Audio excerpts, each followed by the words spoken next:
Bonjour à tous. Alors, je souhaite, à travers cet exposé, vous parler de certains aspects non visibles qui contribuent à l'obtention d'une restauration de qualité. Avant d'illustrer mes propos par des exemples concrets rencontrés sur des chantiers, voici quelques généralités.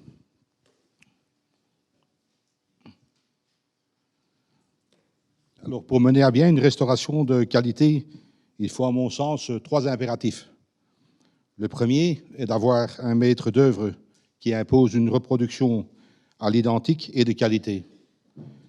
Le second est d'avoir un architecte intransigeant qui a le souci du détail et qui travaille en étroite collaboration avec tous les artisans et corps de métier impliqués. Le dernier est que tous les artisans travaillent dans le même état d'esprit, avec le même souci du travail bien fait et dans le respect du travail de chaque corps de métier. Alors, une restauration demande énormément de temps de préparation avant de pouvoir mettre en œuvre la première pièce. Il faut consulter des archives, des bases de données diverses, faire des recherches techniques, des analyses, des relevés sur place, des recherches de matériaux. Ce travail se fait en général en étroite collaboration avec l'architecte et le client.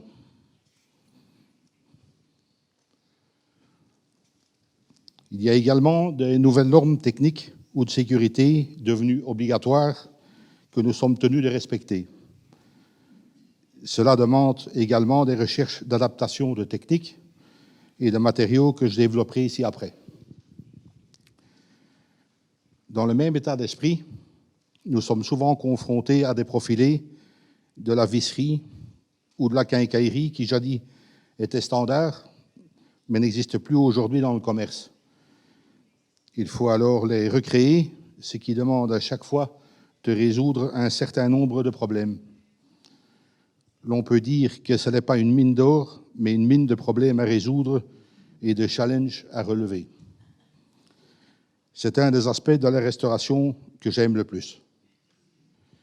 Autrefois, un atelier de ferronnerie comptait un nombre important d'ouvriers spécialisés.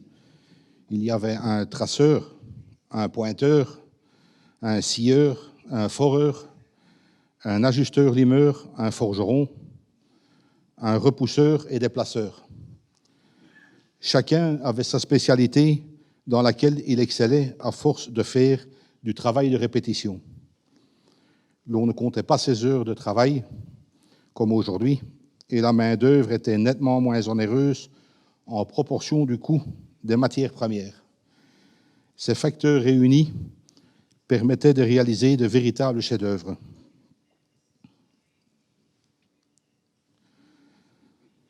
Aujourd'hui, le coût de la main-d'œuvre a explosé et il devient difficile de trouver du personnel compétent et qualifié. Nous pouvons compenser quelque peu cela avec des nouvelles techniques telles l'informatique, les instruments de mesure, l'outillage plus performant et les engins de levage. Il n'en reste pas moins qu'il est extrêmement rare de pouvoir fabriquer à l'heure actuelle des pièces telles que celles que nous restaurons. Ces réalisations sont devenues beaucoup trop onéreuses. Pour illustrer mes propos, voici quelques exemples concrets rencontrés sur des chantiers de restauration.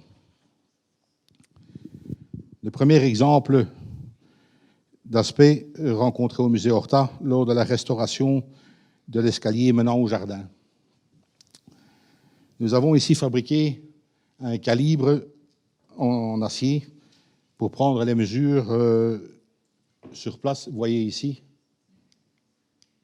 le calibre en acier.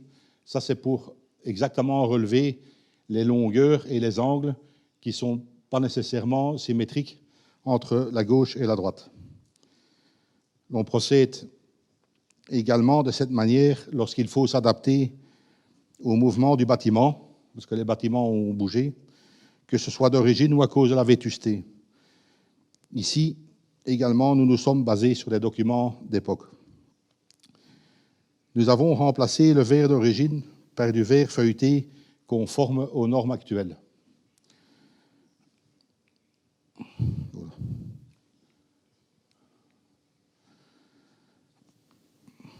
Il a donc fallu adapter la taille des profils pour recevoir un verre plus épais qu'à l'époque, tout en conservant le plus possible l'aspect esthétique d'origine.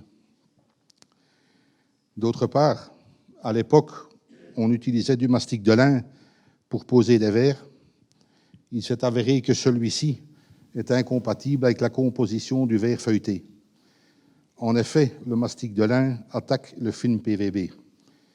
Il a fallu faire des recherches et des tests afin de trouver un mastic compatible pour les films PVB. Un second exemple rencontré lors de la restauration de la grille de la façade avant du musée Horta. Ici, il s'agit d'une reproduction à l'identique, la grille originale ayant été détruite par Horta en 1911 suite à des transformations et qu'il réalisa à la façade. Tout le travail a été basé sur des photos d'époque. L'architecte a établi un plan sur base de ces photographies qui a été agrandi à l'échelle 1:1 afin de pouvoir définir en atelier les sections de tous les profils. Voici ce qui... donc ici, vous voyez le plan et on est en train de fabriquer les premières pièces qu'on présente ici pour voir si on a bien respecté toutes les dimensions des profils.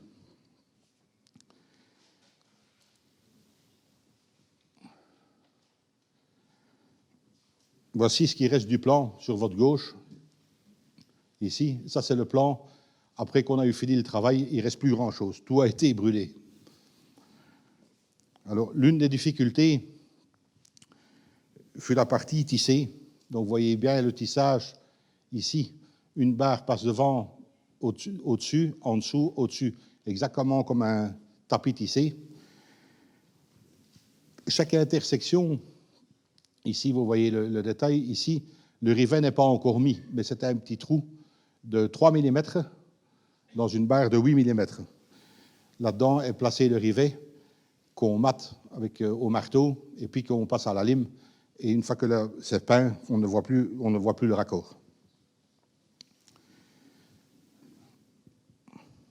Il y a également une pièce tout à fait spéciale, entourée dans le petit cadre rouge. Elle est faite d'un seul tenant en partant d'un fer plat, mais elle a nécessité énormément d'opérations. On forge d'abord les deux extrémités. Donc, on forge ces deux petites pièces, cette petite extrémité-là et celle-là, en premier lieu. Puis, on forge les deux coins, donc un premier coin et un deuxième coin. On met la pièce à dimension. Quand la pièce est à dimension, on ouvre ici, on chauffe et on plie, on ouvre pour pouvoir introduire les vis.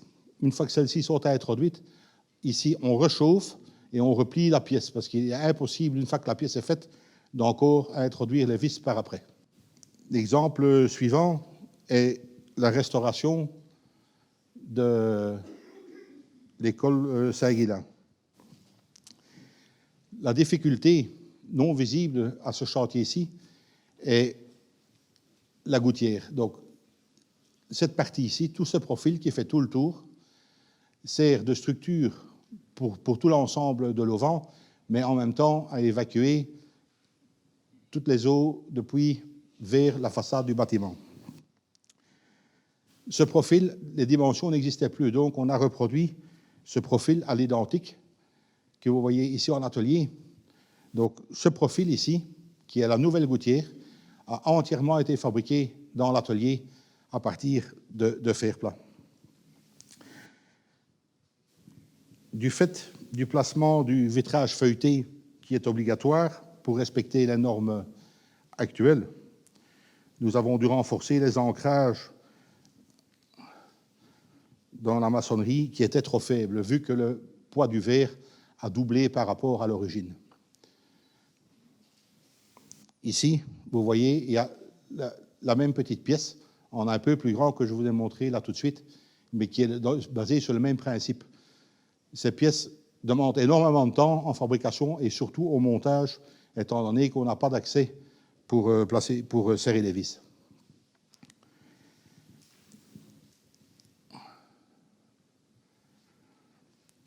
Ici, nous avons été amenés à restaurer la grille de la maison Saint-Cyr qui a entièrement été démolie suite à un accident de la circulation.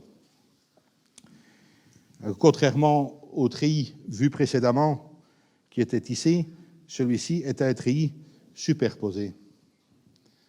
Donc, vous voyez ici, ce n'est pas du tout la même technique que là tout de suite. Ici, la branche principale est continue et cette branche-ci est aplatie et courbée et retourne dans le même plan. Donc, esthétiquement, toutes les barres sont sur une même surface et pas superposées. Ici, vous voyez un petit montage du départ pour la fabrication des rivets. Ce rivet est en deux parties.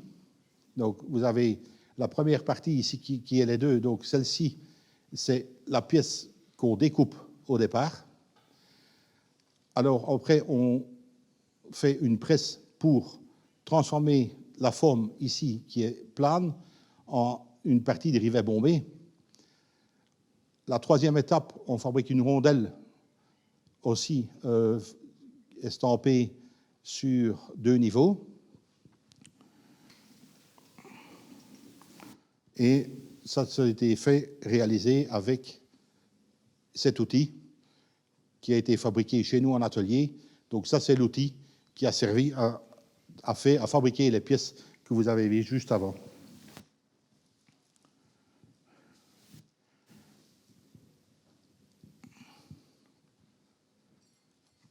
Ici, on va passer à une partie de la restauration des pièces qui proviennent de la Maison du Peuple. Ces éléments de rampe et des garde-corps de la Maison du Peuple ont été retrouvés après sa destruction.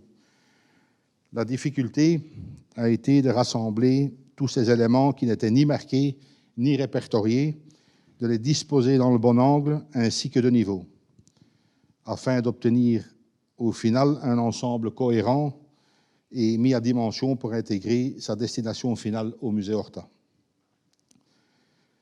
Ce n'est qu'à partir de ce moment-là que nous pouvons établir la forme exacte des limons ainsi que la forme des marches.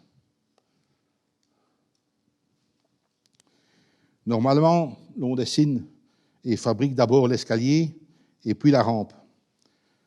Dans ce cas-ci, nous avons dû procéder de manière inverse, ce qui a rendu la restauration beaucoup plus compliquée.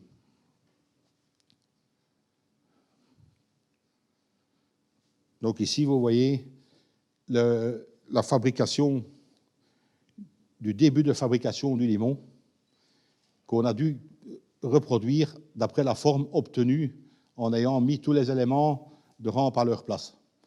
Et à droite, vous avez, dans le dernier jour de pose de l'escalier, les dernières finitions du placement avec les deux premières marches en pierre bleue et les autres marches en acier avec un habillage de bois.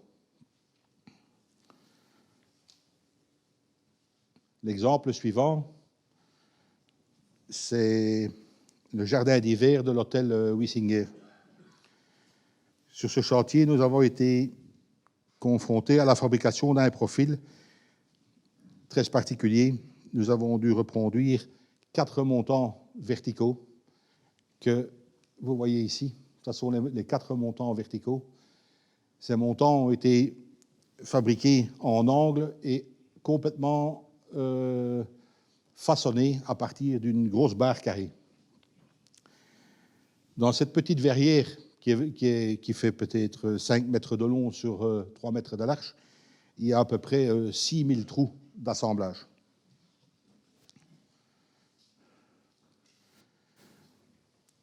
Alors, comme souvent dans l'art nouveau, tous les assemblages sont mécaniques, c'est-à-dire la technique du mi-fer. Ici, vous avez une technique du mi-fer. Ici, l'assemblage. Ici, vous voyez bien les deux formes qui ont bien été adaptées et qui sont assemblées avec un rivet à tête fraisée. Donc, une fois que c'est raccordé, on ne voit plus la fixation. Et ici, vous avez un assemblage tout simple qui est une superposition de deux profils assemblés au moyen de vis TVB. Donc, en Belgique, toutes ces ferronneries étaient assemblées avec les vis de type VB, qui sont les initiales de visserie belge, qui avaient un filet très particulier et qui était typique à la visserie belge. Autre particularité, c'est que normalement, quand on donne les dimensions d'une vis, on donne la dimension des vis en dessous de la tête. Dans la visserie belge, on donne la dimension de la vis tête comprise.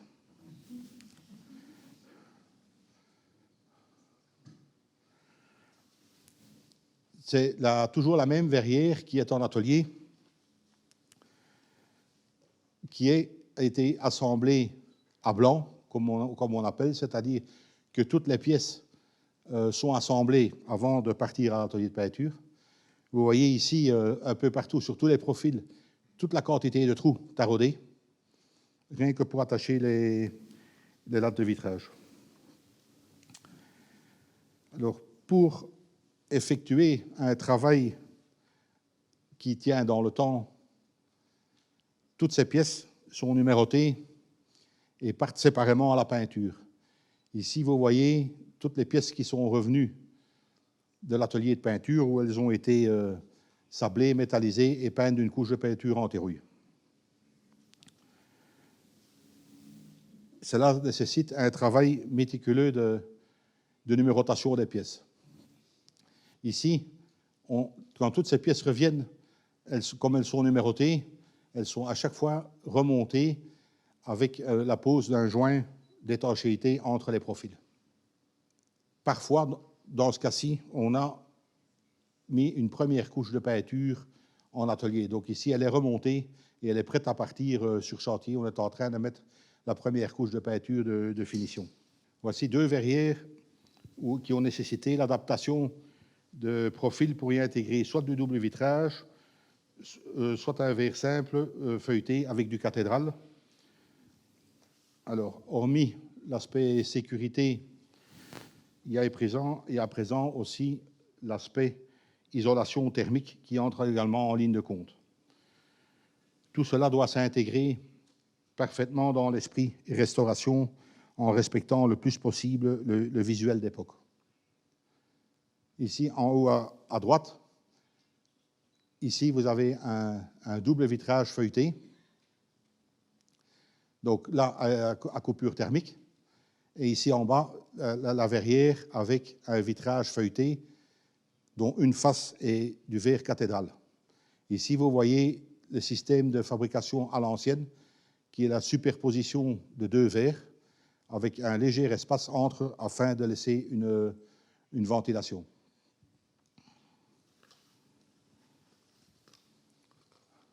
Ça sont les toitures de l'hôtel Van Eetveld. Ça, c'est la verrière. Voilà. Ici, c'est la toute grande verrière qui est en double vitrage, qui est située au-dessus de la coupole où il y a les vitraux. Et ça sont deux verrières qui donnent sur les toits du bâtiment arrière.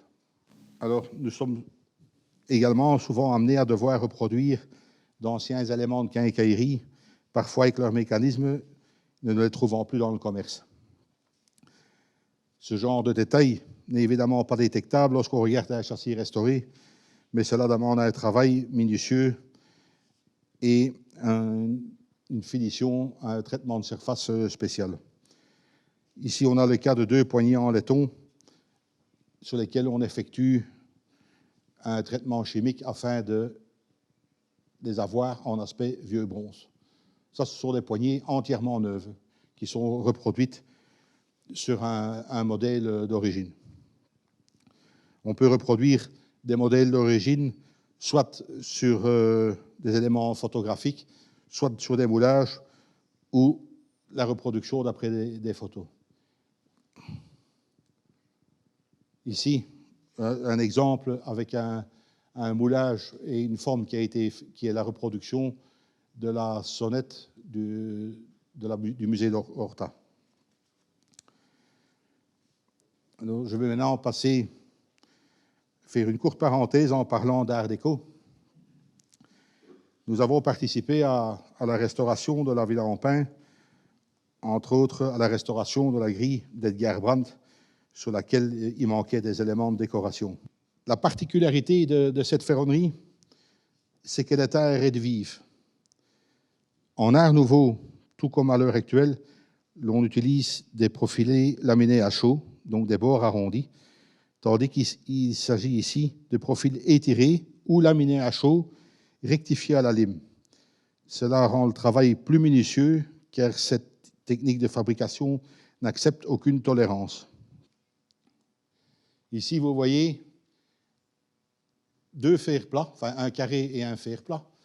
Celui-ci, laminé à chaud, vous pouvez bien regarder, les angles sont légèrement arrondis. C'est un rayon qui fait à peu près entre 0,5 et 1 mm, ainsi que les parois ici ne sont pas parfaitement planes. Ici, vous voyez un profil étiré ou un profil comme celui-là, où toutes les arêtes ont été passées à la lime. Ici, vous voyez bien, c'est des surfaces bien droites, avec des angles bien vifs. Ici en haut, vous voyez bien la différence entre les deux profils.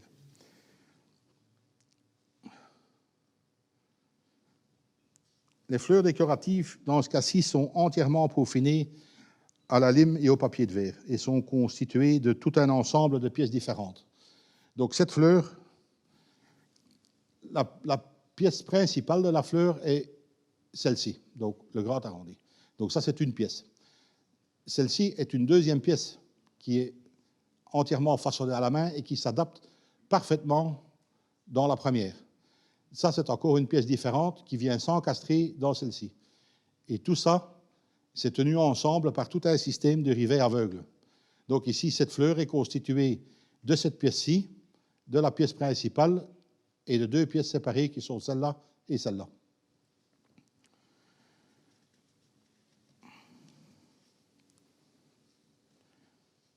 Un second chantier. Donc ici, vous avez la préparation, toujours pour Edgar Brandt, des fleurs qui sont passées à la lime. D'ailleurs, on voit encore toutes les traces du papier de verre et des limes. Un second chantier art déco où nous sommes actuellement occupés est une maison d'Antoine Pompe. Nous trouvons ici un garde-corps à restaurer qui allie deux techniques différentes, la forge et l'estampage en boutissage. Les techniques de travaux de forge sont identiques à celles utilisées en art nouveau. Donc ici, vous avez cette pièce-ci qui est une pièce forgée, donc qui est ici, et en cours de restauration sur laquelle on va adapter le nouveau morceau. Par contre, jusqu'à ce jour, je n'ai encore rencontré aucun travail d'estampage en aboutissage dans une restauration art nouveau. Ici, c'est une pièce qui est avec la technique de l'emboutissage. Cette technique demande beaucoup de travail en amont. Donc ici, vous avez le garde-corps qui vient d'être démonté et sur lequel on prend tous les relevés maintenant en atelier afin de reproduire et de restaurer toutes les pièces endommagées. Alors cette technique demande beaucoup de travail en amont, étant donné qu'il faut d'abord créer des matrices. Ici, sur la machine, vous avez monté une matrice pour faire le formage de pièces ici, avec une double rainure. C'est entièrement fait à la main. Ça. Donc ici, vous voyez les deux matrices qui sont montées sur la presse. Et là, la manette de commande. Donc, ce n'est pas une machine qui se pilote elle-même ou numérique. C'est entièrement la pression qu'on donne sur la manette, qu'on règle. L'homme qui travaille avec règle exactement la pression, la durée de poussage et la localisation de la presse pour obtenir le résultat ici en bas que vous voyez. Voilà. Et je ne peux terminer cet exposé sans remercier Madame Françoise Aubry, qui fut durant de longues années conservatrice du musée Horta, et sa complice, Madame Van der Wee, architecte, qui m'ont confié, il y a plus de 30 ans, la restauration de 2 petites grilles que vous voyez ici. Ce fut mon premier travail de restauration et le début d'une véritable passion. J'en profite également pour souhaiter à Benjamin et Jules Stratton beaucoup de succès et de satisfaction dans ces nouvelles fonctions de conservateur. Voilà, j'ai terminé.